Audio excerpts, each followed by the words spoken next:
इसीलिए अल्लाह ताला कुरान करीम में जब पर्दे का हुक्म देता है क्या फरमाता है, या अय्युहन नबी कुल अज़वाजिका व बनातिका व निसाइल मुमिनीना युदनीना अलैहिन्ना मिन जलाबिबिहिन्ना।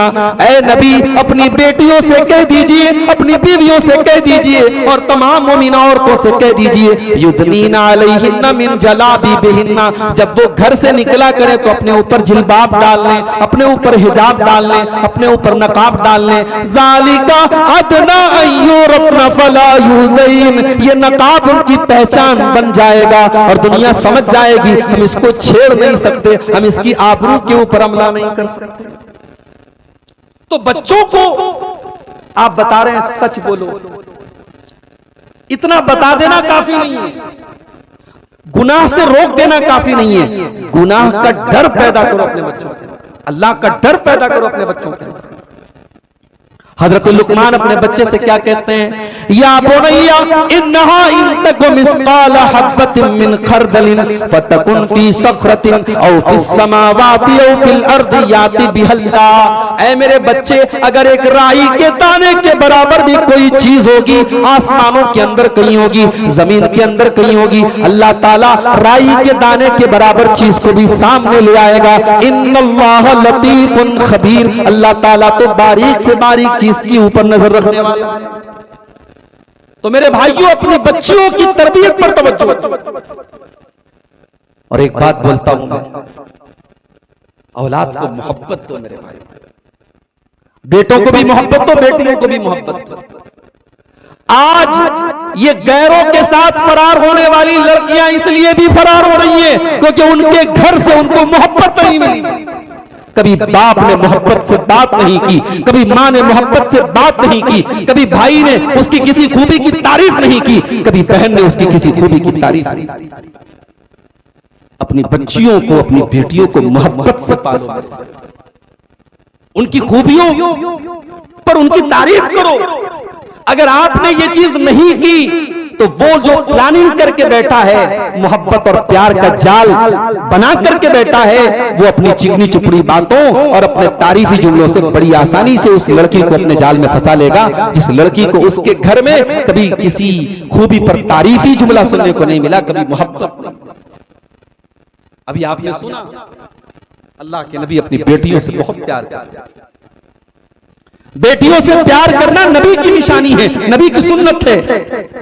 अल्लाह के नबी अपनी बेटी, सबसे छोटी बेटी, सबसे लाडली बेटी, जब हजरत फातिमा घर में आती थी, अम्मा आयशा फरमाती हैं अल्लाह के नबी खड़े हो जाते थे, अपनी बेटी के इस्तेकबाल के लिए आप खड़े हो जाते थे, अपनी बेटी को गले लगाते थे, अपनी बेटी की पेशानी को चूमते थे और अपनी सीट पर अपने बगल में अल्लाह के नबी अपनी बेटी को बिठाते थे। इतनी इज्जत देते थे, इतना सम्मान देते थे। बेटियों को मोहब्बत दीजिए, लेकिन हाँ, मोहब्बत के साथ आप नजर भी रखिए। कहां जा रहे हैं, किसके साथ जा रहे हैं? हम फट से कह देते साहब हमें भरोसा है।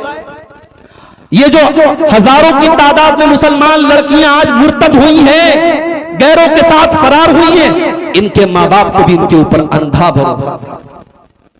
भरोसे का मतलब ये नहीं है कि आप तरबियत न करें, आप नजर न रखें, आप निगरानी न रखें।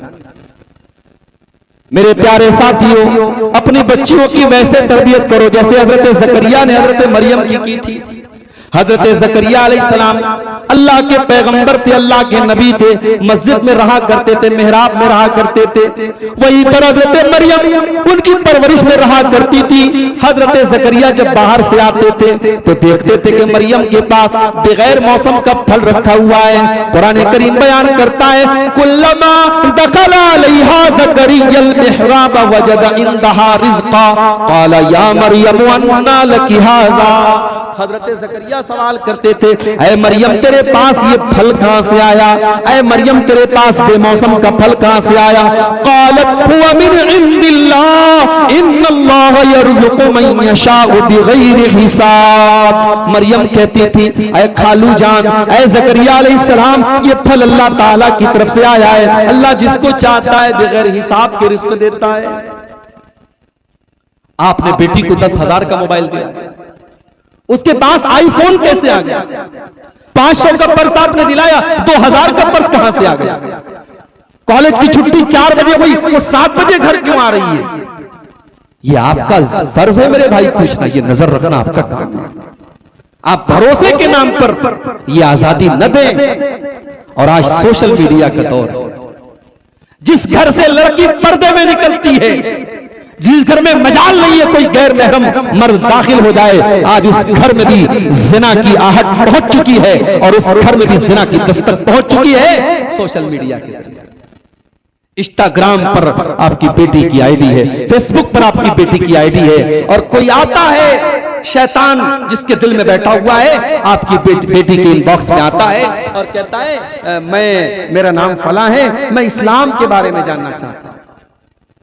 और ये लड़की जो खुद इस्लाम के बारे में कुछ नहीं जानती, जिसके मुफ्तियों ने फतवा दे के रखा है कि मस्जिद में औरत का जाना फितना है, इसकी मस्जिद में जुमा की नमाज में भी औरतों का इंतजाम नहीं, जिसने कभी मस्जिद का रुख नहीं किया, इमाम का खुतबा नहीं सुना, दीन की कोई नॉलेज नहीं है।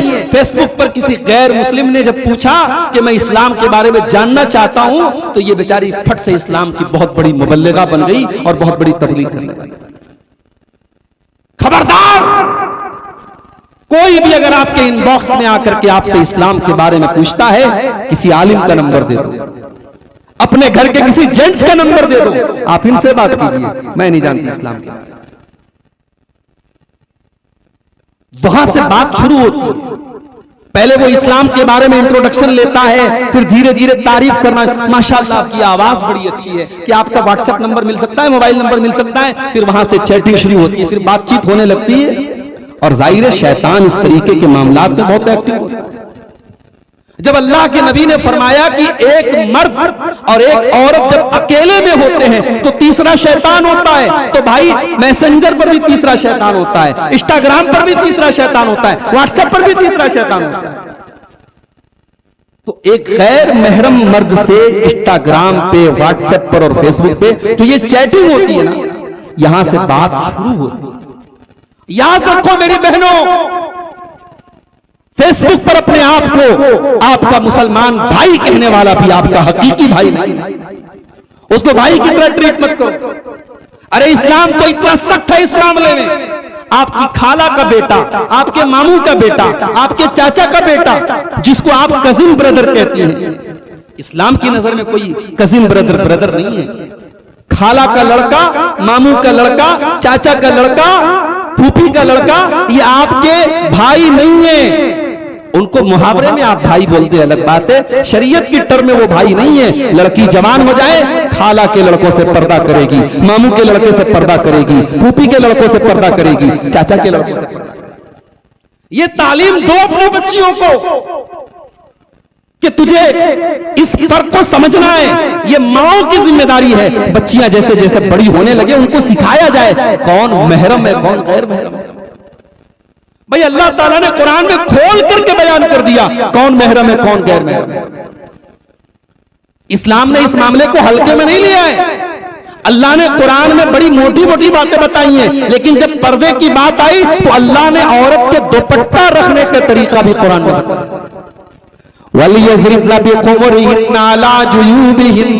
ऐ मुसलमान औरतों, तुम्हारा दुपट्टा हमेशा तुम्हारे गरेबान पर होना चाहिए। बाप के सामने भी, भाई के सामने भी, बेटे के सामने भी तुम्हारा दुपट्टा जहां तहां नहीं होना चाहिए, सीने पर होना चाहिए, गरेबान पर होना चाहिए। ये अल्लाह कुरान में बयान कर रहा है। औरत को दुपट्टा रखने का तरीका अल्लाह कुरान में बयान कर रहा है। किसी गैर महरम से अगर बात करने की नौबत आ जाए, कुरान क्या कहता है, फला तखदाना बिल कौली फयतमाल्लदी फी कल्बिही मरदुन व कुलना कौलन मारूफा।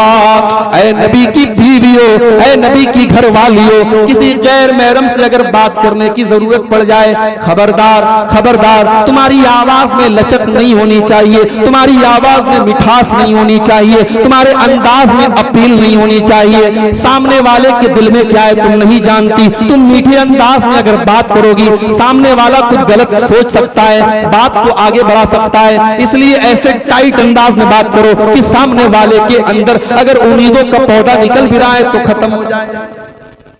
जो इस्लाम एक गैर महरम से मिठास के साथ, लचक के साथ बात करने की तालीम नहीं देता, मेरी माँ और बहनों, वो इस्लाम सोशल मीडिया और इंटरनेट और इंस्टाग्राम और फेसबुक के जरिए लंबी लंबी गैर महरम लड़कों के साथ चैटिंग करने की इजाजत कैसे दे सकता है?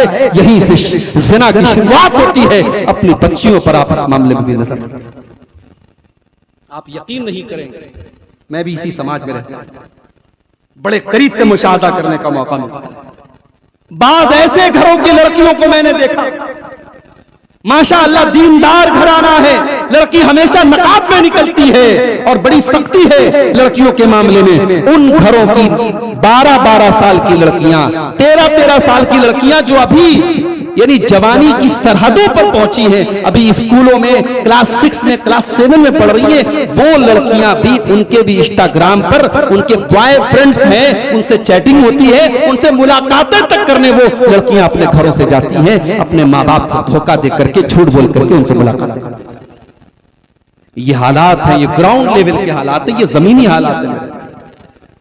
लड़कियों की तरबियत करना बहुत बड़ा इम्तिहान बनता चला जा रहा है और नबी ने इसको इम्तिहान कहा भी। लड़की की परवरिश करना इम्तिहान है, हकीकत में इम्तिहान है। अल्लाह के नबी सल्लल्लाहु अलैहि वसल्लम फरमाते हैं, मनिबतुलिया मिन हाज़िहिल बनाति शैया, जिसको अल्लाह ताला लड़की दे करके आजमाता है, उसका इम्तिहान लेता है और इस इम्तिहान में वो खरा उतर जाता है, उन्ना लहू सित्रम मिनन नार, वो बेटियां अपने माँ बाप को जहन्नम की आग से बचाने का काम करती है। अगर इस इम्तिहान में खरे उतर गया, बेटी की तरबियत में आपने कोई कमी नहीं रखी, अपनी तरफ से आपने अपना हक अदा किया, आपके लिए जन्नत है। लेकिन सुन लो, अगर आपने अपनी औलाद की तरबियत के मामले में लापरवाही की है, बेटियों पर नजर नहीं रखी, बेटों पर नजर नहीं रखी, आपने अपनी औलाद से दुनिया के मामलात में तो बड़ी आपने नजर रखी, बेटा कमा रहा है कि नहीं कमा रहा है, बेटी स्कूल जा रही है कि नहीं जा रही है, दुनिया के मामलात में आपने नजर रखी, लेकिन दीन के मामले में अगर आपने नजर नहीं रखी तो बड़ी खतरनाक वार्निंग भी अल्लाह के नबी ने दी है। हमने आज तक ये हदीस तो सुनी है कि माँ के कदमों के नीचे जन्नत है, हमने ये हदीस तो सुनी है बाप जन्नत का दरवाजा है, मगर शायद ये हदीस आपने न सुनी हो। अल्लाह के प्यारे नबी ने फरमाया, सही मुस्लिम की रिवायत है कि अल्लाह तबारक व तआला जब किसी बंदे के ऊपर कोई जिम्मेदारी डालता है, मा मिन अब्दिन यस्तरईहिल्लाहु रईयतन, जब अल्लाह तबारक व तआला किसी बंदे के ऊपर कोई जिम्मेदारी डालता है, सुम्मा यमूतु यौमा यमूतु, और फिर वो इंसान मर जाए इस हाल में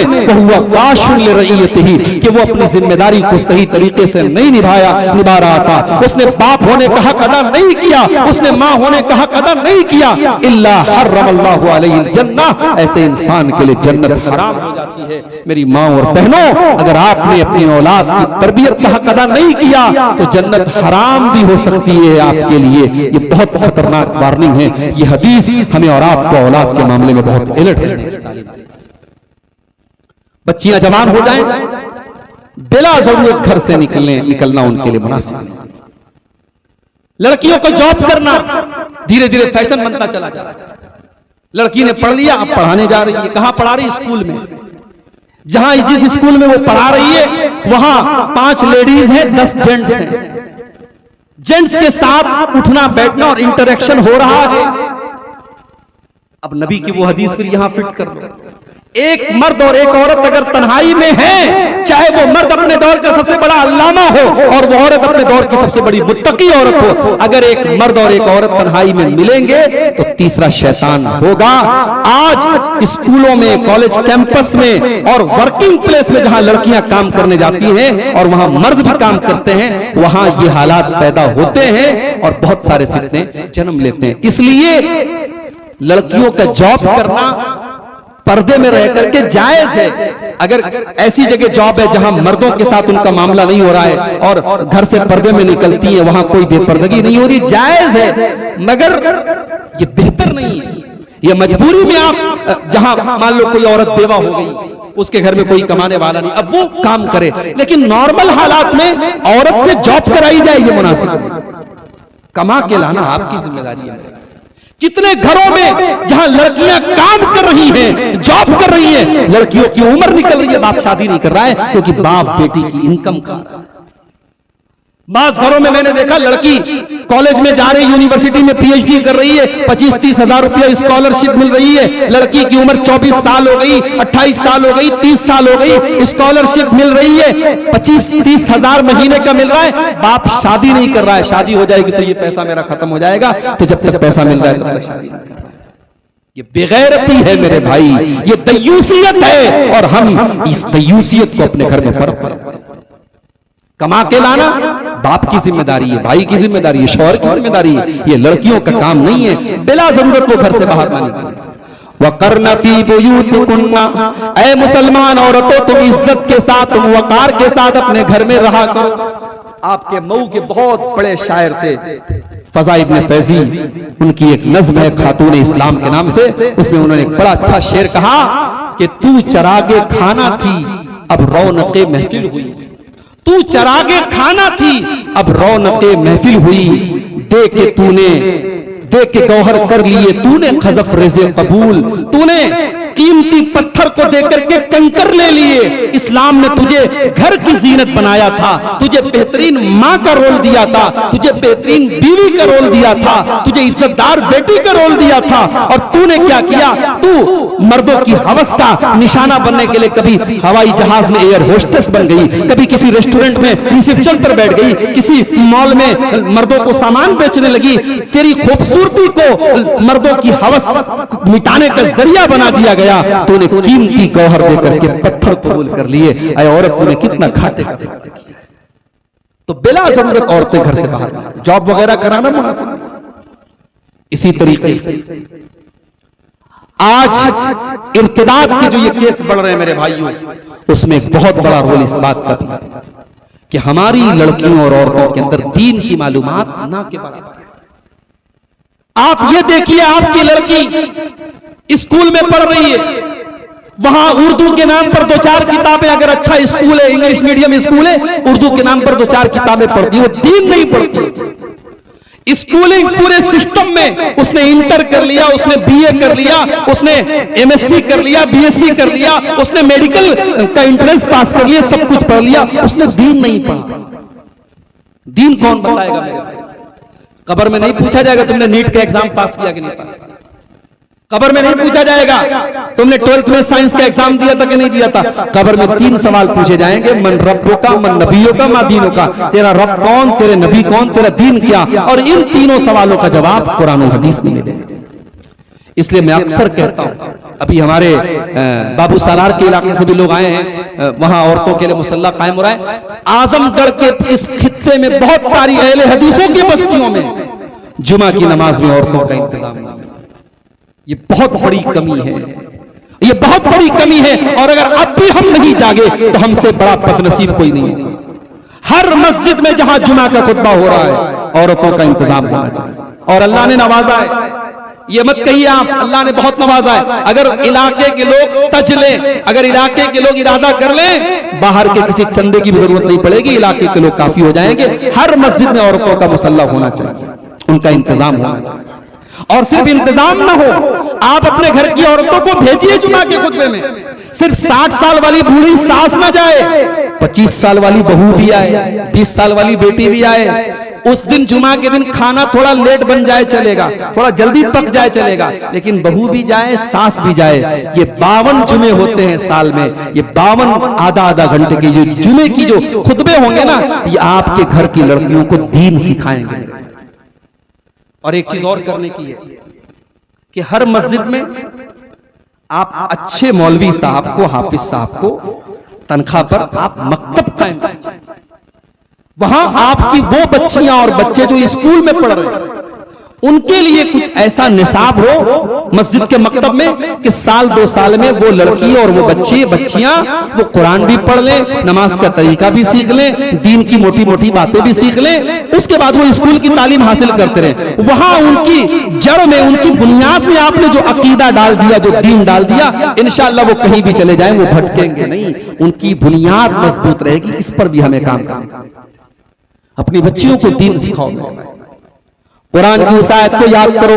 अल्लाह ताला फरमाता है या अय्युहल्लज़ीना आमनू कू अनफुसकुम व अहलीकुम नारा, ऐ ईमान वालों अपने आप को अपने घर वालों को जहन्नम की आग से बचाओ। इस आयत की तफसीर करते हुए हज़रत अली कहते हैं अल्लिमूहुम व अद्दिबूहुम, अपने बच्चों को अपनी औलाद को दीन सिखाओ, अदब सिखाओ, अपने बच्चों को दीन सिखाओ। अरे क्या फर्क पड़ता है मेरे भाई, आपका बेटा इंजीनियर नहीं बन सका, कम पैसे कमाएगा, डॉक्टर नहीं बन सका, ठीक है कुछ कम पैसे कमाएगा, कुछ प्रॉपर्टी कम बनेगी। आपका बेटा बिजनेसमैन नहीं बन पाया, ज्यादा से ज्यादा ये होगा कि दुनिया बहुत कामयाब नहीं हुई, लेकिन आपने सब बना दिया, दीनदार नहीं बना सके, दीन का इल्म नहीं दे सके, तो कल जब आप मरेंगे ना, आपका बेटा इस लायक भी नहीं होगा कि आपके जनाजे पे खड़े होके आपकी मगफरत की दुआ कर सके। ऐसी औलाद से तो बे औलाद रहना बेहतर है कि अगर हमारी औलाद इस लायक भी नहीं है कि हमारे जनाजे की नमाज में खड़े होके अपने बाप के लिए मगफरत की दुआ कर सके, अपने बच्चों को कम से कम इस लायक तो बनाओ। मत बनाओ आलिम, मत बनाओ हाफिज, मत बनाओ, लेकिन कम से कम उनको दीन की इतनी नॉलेज तो दो। अभी कलकत्ता से एक खातून का मेरे पास फोन आया, कहने लगी मेरा शौहर इनकम